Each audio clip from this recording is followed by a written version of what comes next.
Hey there, welcome to TGM's Legal Nuggets, where knowledge meets inspiration. If you're looking for insightful content that informs, empowers, and transforms, this is the place to be. Don't miss out. Hit the subscribe button now and turn on notifications. Join the community and let us grow together. See you inside.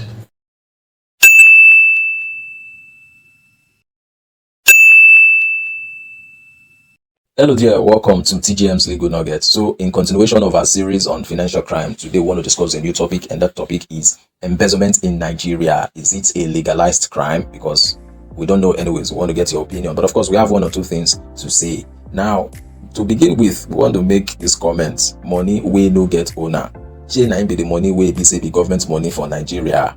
Money we no get owner, because a lot of public officials, they go there, they pack money like say tomorrow no day, they use them for their personal gains and stuff like that. So now, if you don't look Nigeria like this, you go picture a scenario like this. A government official in Nigeria go wake up in the morning, he go sign some few documents for office, and within hours, billions of naira go move enter in private accounts. No one go question am because in Nigeria, government money na nobody money, you understand? But when the market woman can steal a loaf of bread out of hunger, she is lynched on the streets like this. For even if they no kill them, they don't carry them go prison sharp like say tomorrow no day. So the question we will come to ask now be say, why be say the powerful for Nigeria they steal and they go scot free? Why the poor man they suffer for prison? Now the poor man them they kill and so on and so forth. So these are questions that we need to ask. So when we talk about embezzlement, what do we talk about? We talk about say there are certain persons in Nigeria who hold public offices, and as a result of that breach the ethics of holding a public office to divert, misapply, and misappropriate public funds for their individual and personal benefits. So then they use that money for their personal benefit. They know they use that for the thing where they say government approved the money for based on the matter. So for Nigeria, should we get instances like this? Of course, we get so many instances. For 2018, we just say for Benue State, say snakes swallow about 36 million naira. That one a jam scandal. Invisible snake swallow around. Now one Mrs. Philomena Cheche, who is a JAMB official for Benue State, and I claim say one mysterious snake swallowed 36 million naira for exam fee. Yes, so a snake, you didn't hear me blindly in quotes, let me put it that way. So now the question remains, if an ordinary Nigerian tried this excuse in court, would the judge listen? Almost this thing now something say if you go court, go they talk. Then again, how you go say, how does someone steal government money and blame it on an invisible snake? That's something that needs to rack our brains. But of course, issues like these are not swept under the carpet. The person can actually be brought under the law, particularly the penal code, and then if in the southern part of Nigeria, the criminal code, and then under the EFCC Act. But of course, you need to make sure that you get a lot of evidence to be able to nail the person. You need, for example, audit reports. You will need bank statements to show that monies were actually illegally transferred. You will need eyewitness testimonies and so on and so forth. Now, which other examples do we have in Nigeria? What about the pension fraud scam of about 2 billion pension loot by Abdulrasheed Maina? In fact, that was like a big issue in Nigeria back then.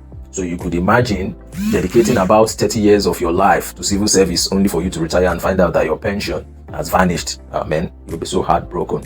Now, this was the reality for thousands of retirees, where say Abdulrasheed Maina carry their money, former chairman of the Pension Reform Task Force, so the tax team, carry about 2 billion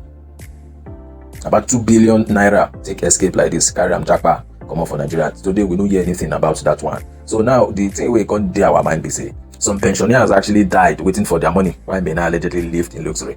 You can imagine how somebody who they live, lavish lifestyle, while people when they say get the money, they die in penury and poverty. He was actually granted bail multiple times, so he can't go and grant him bail before in Japan go to Dubai. Then later, he can return back to Nigeria after people they complain and so on and so forth. So now, law day will be said them fit try Abdulrasheed Maina for Nigeria. Of course, yes, the Money Laundering Prohibition Act did there, the ICPC Act because in a public official did there. Then they need to gather evidence to make sure say them nail and forensic audits. They need to do and where to show say those money they miss. Then the bank transfer where in take link where they transfer the money enter in personal account or people where they affiliated to them, they go need those ones. Then of course eyewitness testimonies too. Still they're very, very relevant. Then again, what about the Dasuki matter now? 2.1 billion. We be say them give and making take buy weapon to fight Boko Haram or carry and start to share and give people for inside government. During Nigeria's fight against Boko Haram, the government allocated about 2.1 billion to buy arms. But instead of weapons, some high-ranking official like that now for Nigeria allegedly use the money go buy luxury houses, they buy private jets, then buy Rolex watches, and so on and so forth. More things they happen for this country. Nigerian soldiers were sent to battle with outdated rifle, while corrupt leaders they busy they lavish the money with them supposed to take buy weapons. Now for this country now, who they really they go jail for this kind of offenses? We know they see all these big men really they go jail. So Dasuki normally them supposed to try him under the Terrorism Prevention Act. Of course, they need to try that man. I would like say still the prison. I'm not very sure now. Then what about the Public Procurement Act too? Because him now public servant, so they need to try him under that particular law. Now for evidence where them will need to take try them, they need to look for paper trails or fake contracts when you take siphon the money, because what these people they do, then go just launch one kind of artificial company like that company where they say no get any objective, then go use and take siphon the money, then go pay the money enter those accounts. Before you start using it for their personal benefits and so on and so forth. Then go need to trace those luxury assets where they say them use the money buy. Because if you work for public, they know your salary. So how you take get money, take buy all those luxury assets, all those properties and everything. But then again, we need them confessions from people who be say them they inside the game, we know what really happened to that money. If you get to those confessions, then if you use them, take nail them. Even the person self confess, maybe during interrogation and so on and so forth. So now so the matter just be. But again, for Nigeria, we can't ask the question, why all these people with the thief big money for Nigeria, they always escape the law. Them know they hold them responsible. Number one reason we say political protection they do for them. Some of these accused politicians them get soft plea deals, they get people for government where they help them, and you understand, then they'll technically acquit them of those this thing. Another thing we say slow prosecution of the case. We know even they get updates for the case before slowly like this the matter don't die down, people don't even they hear about them again. All those cases they drag on for many years.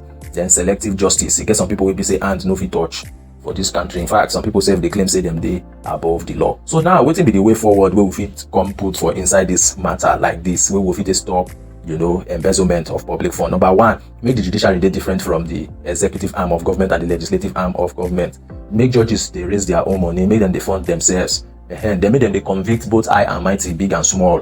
You understand? Then the courts too make them they try to fast track all these cases where they come their hand. Then public awareness, a lot of campaign need to go on. Make people they know what they go on for this country, so that when person thief like this, then go shame them.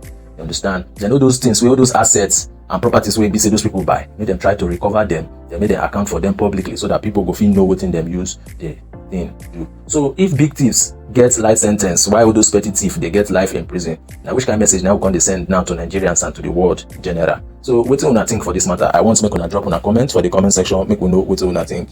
And we appreciate you now. Make una subscribe to our YouTube channel, Soteria-Television. Follow us on Facebook, TGM Amoro Esquire, and then on Instagram, Soteria_TV. Oh yeah, now we appreciate you now. Peace on the matter. See you again.